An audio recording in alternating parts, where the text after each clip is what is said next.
pizza, Papa John's. Wow, this is gonna be a pretty good pet. Attaboy, all right, we're home.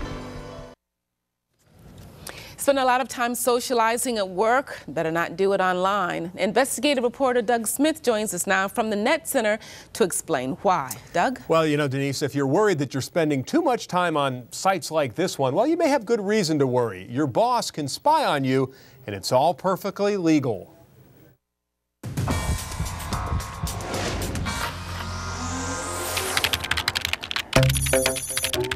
Can't wait to message your friends? Maybe you should, because the boss could be watching. Companies these days are trying to squeeze out more productivity. And one way to do that is to limit the time employees are able to spend on social websites. You're allowed to visit Facebook for 10 minutes out of the day. After 10 minutes, we're going to cut your time off. Charles Love with Big Sur Technologies says that's the policy set by one of his clients. Are you finding that more and more companies are seeking to do things like that? Yes. This week, I think we got 2 requests from 2 different customers that say, we need to take a control on what's going on. In some ways, Big Sur Technologies is like Big Brother. Companies pay them to keep an eye on what employees are looking at online while on the clock. Some are telling them, some are not. And sometimes Big Sur sets up the boss to look over your shoulder, right from his or her office. Management was able to actually watch what the end user was doing from a completely different floor. And they can see the mouse moving, they can see all the keystrokes. Is that legal? Yes, it's entirely legal. The employer can spy, as you put it, or monitor, really to their heart's content. Professor Tim Kay teaches law at Stetson. He says nothing's completely private when you work for a private company and you're using the company's computer. Whatever goes on during normal work hours with the employer's equipment is a matter for the employer to control.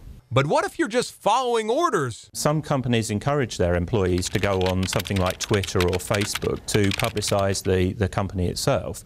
And so when you're there, it rather depends what you expect the employee to be doing. And this is one of the areas where the law is not really yet keeping up with the practical reality. Charles Love says business is good, not in spite of tough times, but because of them. Employers want to get their money's worth.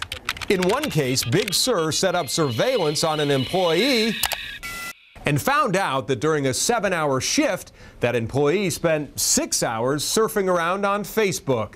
And I suspect the best defense to an employee is simply to be a productive employee. If you're getting the job done and everyone gets on with you, there's going to be less reason to start investigating you. So if you're tempted to add friends or perhaps confirm plans, it might be best to ignore them until your free time.